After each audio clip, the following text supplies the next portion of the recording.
Demographics is probably the most long-term and in many ways the most instrumental one, in that we're seeing fundamental shifts in the way that organizations are having to adapt to cope with the demands of the workforce that's coming towards them. So talking about this morning about the rise of the digital native.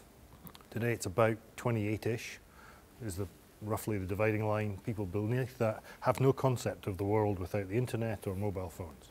They've just got no idea what the world looked like before then, and their attitude to information data in terms of sharing, in terms of access, is fundamentally different from how most organizations are organized today. They expect it to be open, transparent, shared. Digital natives' whole life's on Facebook, so why shouldn't customers' corporate data be shared? It's providing significant challenges to the workforce. So we see that, pardon me, generation as it now enters the workforce. Interesting one right now in the UK, you see examples of that generation of people are now taking their children to school. So you see 28-year-olds, kind of have 4 or 5-year-olds going to school.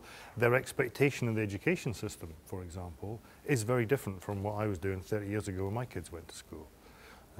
Why aren't there webcams in the classroom? Why can't I see what you're doing? Why can't we interact on other types of social media? The level of demand is very different.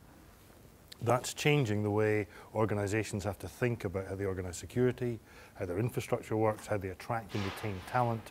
Is going to be fundamentally different.